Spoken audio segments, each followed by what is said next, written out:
शादी के रात ही रिंकी की दीदी भाग गई थी। रिंकी की दीदी शादी के रात घर से भाग गई थी।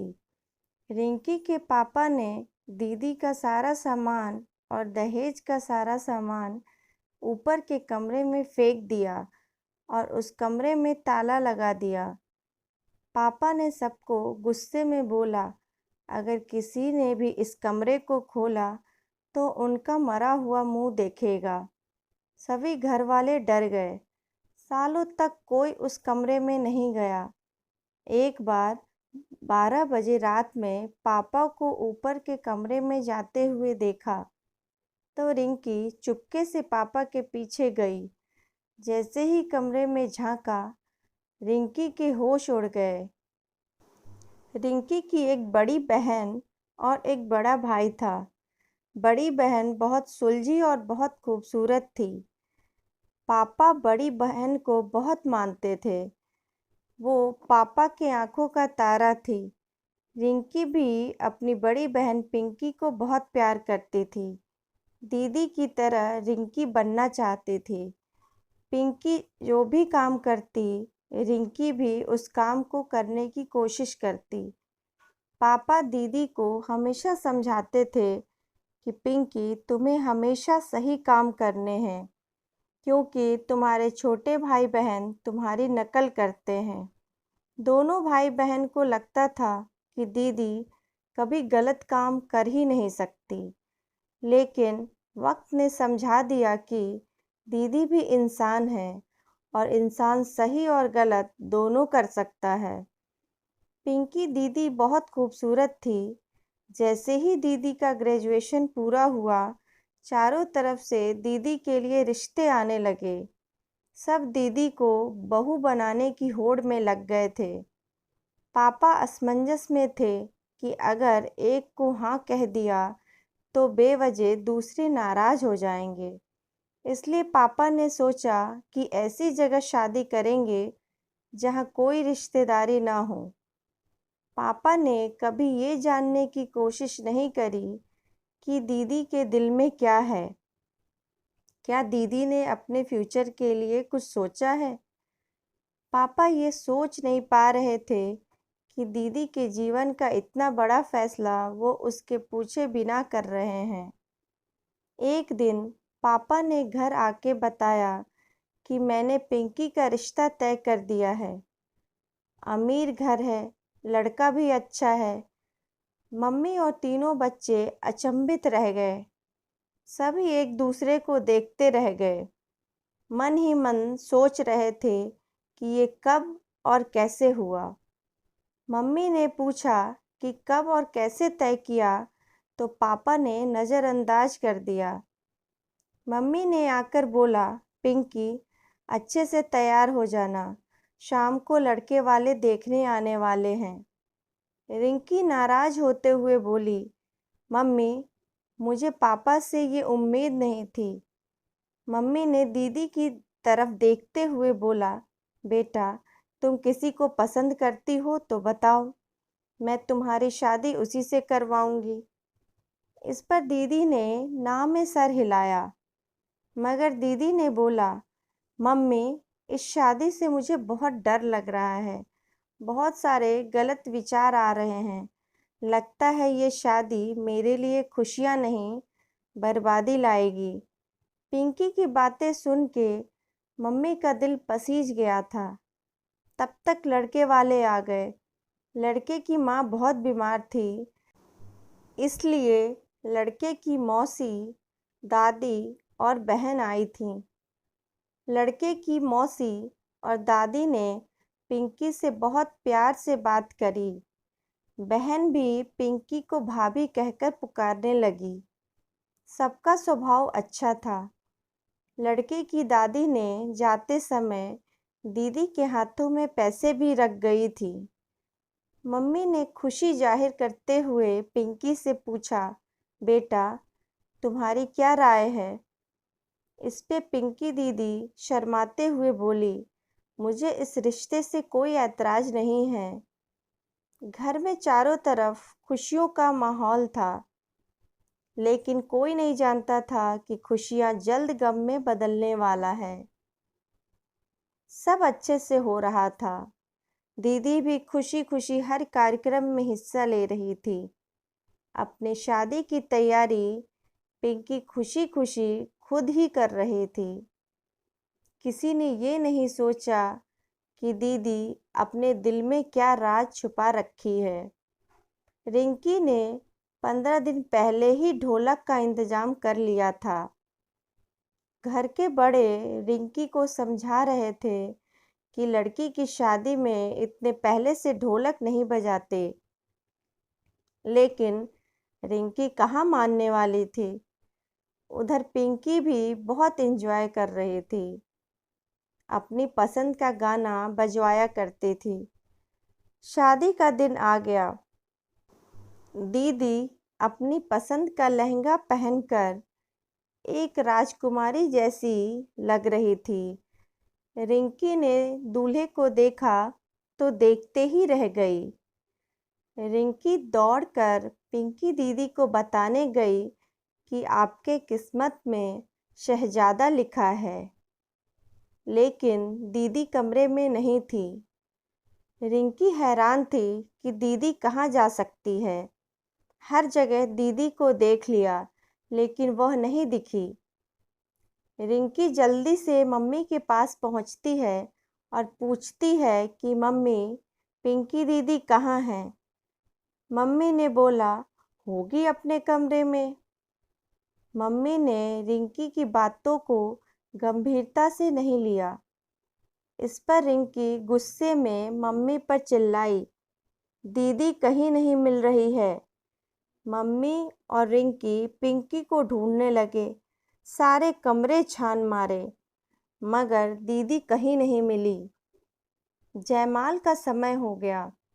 पापा कमरे में दीदी को जयमाल के लिए लाने के लिए आए तो उनकी आंखें नम हो गई थीं।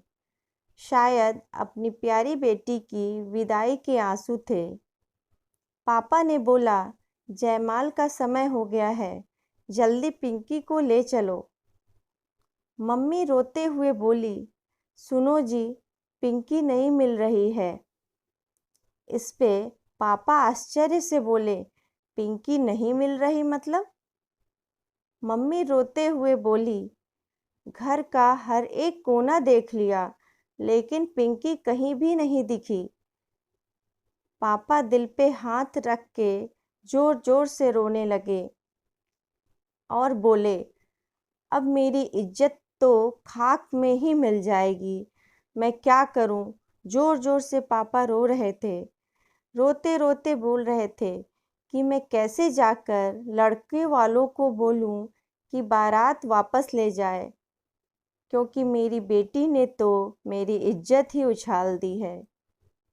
मम्मी ने खुद को संभाला और बोली, आप अंदर कमरे में लेट जाइए।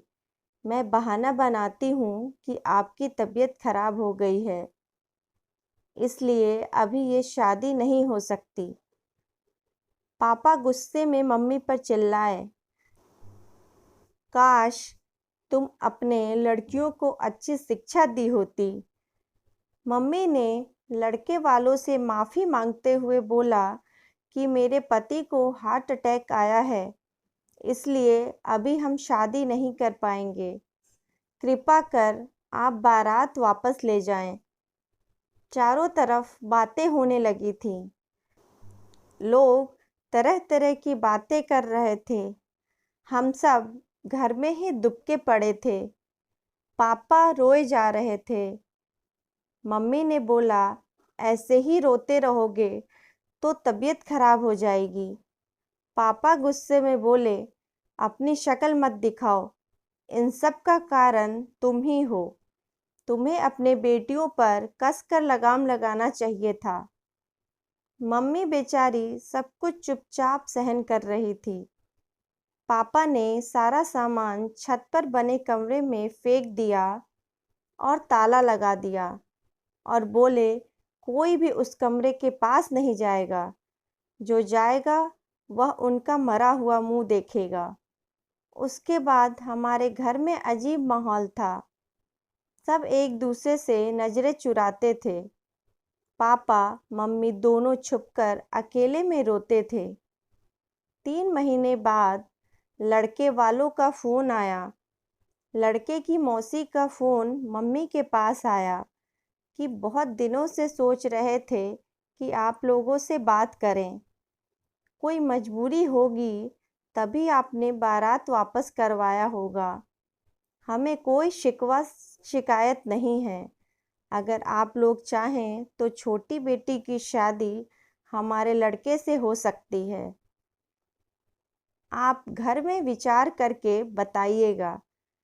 आपकी दोनों लड़कियां हमें अच्छी लगी थीं। आपका घराना अच्छा लगा था।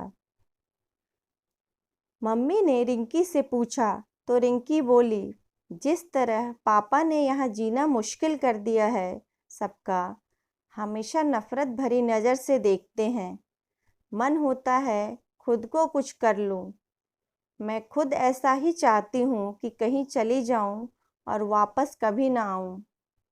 मम्मी रिंकी का हाथ पकड़कर रोने लगी और बोली, बेटा हमारा नसीब ऐसा ही है। किसी और की सज़ा हमें ही मिलती है।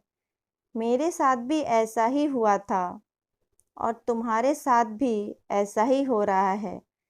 लेकिन मैं चाहती हूँ कि तुम्हारे साथ ऐसा ना हो, तुम्हारा नसीब बदल जाए। लेकिन मैं खुद मजबूर हूँ, मेरे हाथ बंधे हैं। मम्मी पूरी तरह से टूटी हुई थी। रिंकी ने मम्मी को हिम्मत दी और बोली, मम्मी भगवान की कृपा से जल्द सब ठीक हो जाएगा। पापा के आने का वक्त हो गया था, इसलिए अपने कमरे में चली गई। उसके मन में बहुत सारे विचार चल रहे थे, क्योंकि आज उसके जीवन का सबसे बड़ा फैसला होना था। पापा अंदर आए। उन्होंने देखा नीचे कोई आसपास नहीं दिख रहा है। वो दबे पांव रसोई घर गए। थोड़ी देर बाद उनके हाथ में दूध से भरा एक गिलास और कुछ बिस्किट के पैकेट दिखाई दिए। इधर उधर देखते हुए पापा ऊपर छत पर चले गए। रिंकी ये सब अपने कमरे की खिड़की से देख रही थी। वह अचंभित थी कि पापा ऐसे क्यों बिहेव कर रहे हैं। खैर पापा 1 घंटे बाद नीचे आ गए। उनकी हालत ठीक नहीं दिख रही थी। मम्मी ने खाना लगाया। बातों ही बातों में मम्मी ने लड़के वालों के बारे में पापा को बताया। मम्मी ने बोला, उन्हें रिंकी भी पसंद है, इसलिए वो रिश्ता चाहते हैं। पापा गुस्से में आग बबूला हो गए।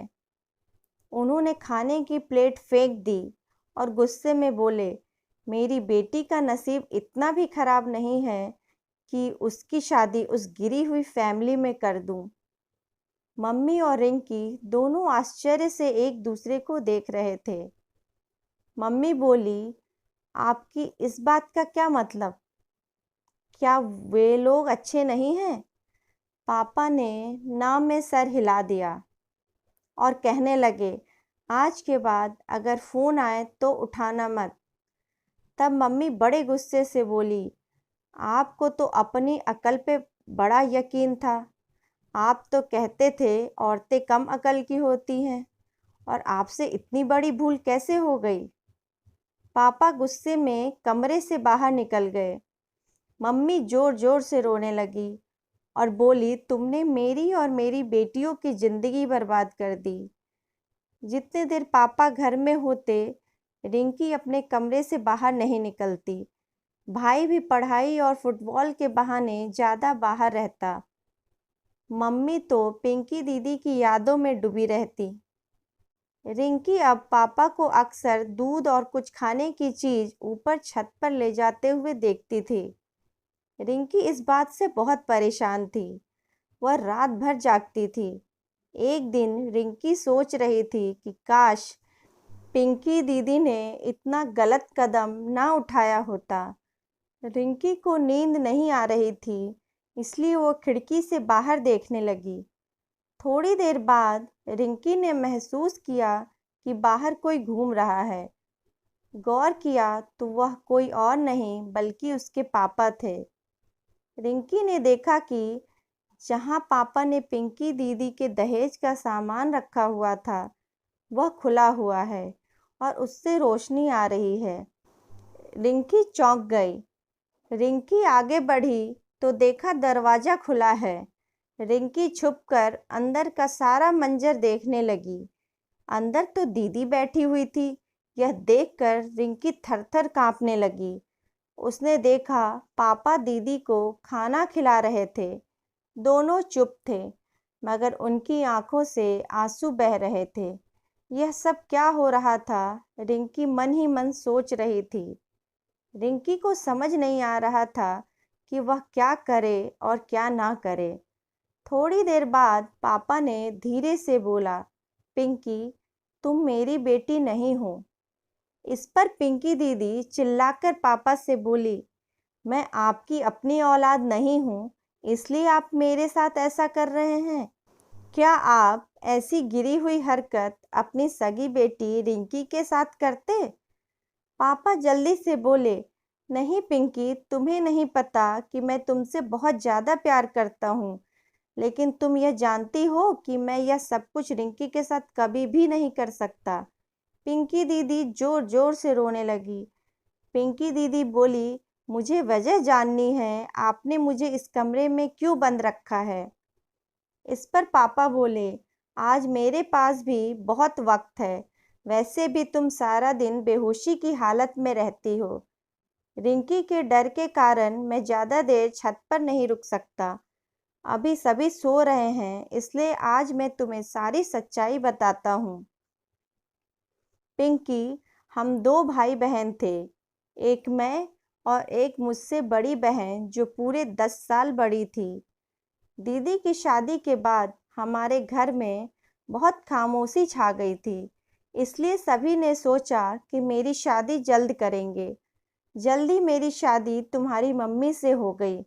कुछ समय बाद में हमारे परिवार पे पहाड़ टूट पड़ा। बड़ी दीदी विधवा होकर घर आ गई थी और उनकी गोद में 8 महीने की एक लड़की थी। उन्हें अपनी बेटी की बिल्कुल चिंता नहीं थी। उधर मेरी माँ भी बूढ़ी हो चुकी थी, इसलिए वह चाह कर भी बच्ची को नहीं संभाल पा रही थी।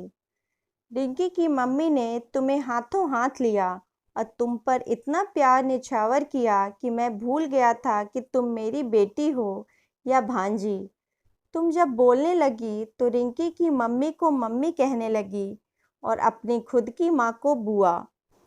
एक दिन दीदी ने कहा, मुझे एक लड़का पसंद है, मुझे उससे शादी करनी है। तब मेरे पापा ने मुझे बोला, उस लड़के के बारे में पता लगाओ कि वह लड़का सही है या नहीं। पता लगाया तो वह लड़का फ्रॉड निकला, लेकिन फिर भी तुम्हारी मम्मी भाग गई उस लड़के के साथ। जब भी तुम्हारे और तुम्हारी मम्मी के बारे में सोचता था, हमेशा डर लगा रहता था कि कहीं तुम भी अपनी मम्मी के नक्शे कदम पर जाकर हमारी इज्जत न उछाल दो। इसलिए जल्दी जल्दी तुम्हारे लिए रिश्ता ढूंढा और तुम्हारी शादी तय कर दी।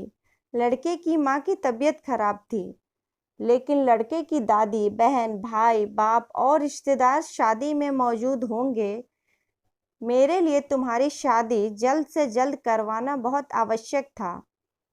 पता है, फिर लड़के की माँ ठीक होकर बारात में आ गई थी। पता है वह कौन थी? लड़के की माँ असल में मेरी बहन और तुम्हारी माँ थी, यानी लड़का असल में तुम्हारा भाई था। यह देखकर मैं बहुत परेशान हो गया था, इसलिए तुमसे कहा कि ऊपर छत पर आकर मिलो और तुम्हें वहाँ बंद कर दिया। पापा बोले, मैंने सोचा कि सुबह तक तुम्हारी मम्मी को सब कुछ बता दूंगा, लेकिन फिर सोचा कि मैंने तुम्हारी मम्मी की शादी नहीं होने दी थी और वह घर छोड़ के भाग गई थी। कई सालों तक मैंने उनका मुंह नहीं देखा और ना ही जानने की कोशिश की कि वह कहाँ हैं। मुझे जरा भी अंदाजा नहीं था कि वह इस तरीके से हमारे सामने खड़ी हो जाएंगी। अब तुम्हारी शादी भी यहाँ नहीं हो सकती थी। मुझे डर था कि कहीं तुम भी अपनी माँ की तरह ना भाग जाओ, इसलिए तुम्हें यहाँ बंद रखा। मत सोचना कि मैं अपनी बहन की लड़की को यहाँ कैद करके रखा हूँ। मैं तुम्हें अपनी औलाद से बढ़कर प्यार करता हूँ। जिस दिन से तुम्हें यहाँ कैद किया है, मैंने रिंकी से भी बात करना छोड़ दिया है। पिंकी दीदी जैसे चेतना में आई थी। पिंकी दीदी गुस्से में बोली, अगर मैं घर से भाग जाती तो आपकी इज्जत खाक में मिल जाती, मगर आपने मुझे यहाँ बंद करके भी अपनी इज्जत खाक में मिला ली है। लोग तो बातें बना ही रहे होंगे कि पिंकी भाग गई तभी तो बारात वापस लौट गई। दोनों बात यह कह ही रहे थे कि पापा की नज़र घड़ी पे पड़ी। उन्होंने बोला, बेटा मुझे माफ़ करना, हो सकता है कोई जग जाए इसलिए मैं जा रहा हूँ। तभी रिंकी दौड़ के आती है और बोलती है कि अब मैं और जुल्म अपनी दीदी पर नहीं होने दे सकती। उनकी मम्मी ने जो गलती की है उसकी सज़ा दीदी को मिलने नहीं दूंगी। भगवान भी सबको खुद के किए की सज़ा देते हैं, ना कि किसी और की। फिर आप कौन हैं सज़ा देने वाले? आपने दीदी के साथ ऐसा क्यों किया? पापा गुस्से में आग बबूला हो गए थे और नीचे उतर आए। उधर रिंकी पिंकी दीदी को लेकर नीचे उतर आई। पापा शर्म के कारण दिन भर बाहर रहे और रात में वापस आए। पापा रोते हुए सबसे माफ़ी मांग रहे थे। पिंकी दीदी ने ही सबसे पहले पापा को माफ़ करने की पहल की थी और सब पर दबाव भी बनाया कि सब उन्हें माफ़ कर दें। सब पहले की तरह ठीक हो गया था। पापा ने इजाज़त दे दी थी दीदी को उसकी अपनी माँ से मिलने की। बहुत अच्छी जगह दीदी की शादी करवा दी गई और दीदी खुशी खुशी अपने ससुराल चली गई। कहानी पसंद आई हो तो please like, share and subscribe. Thank you.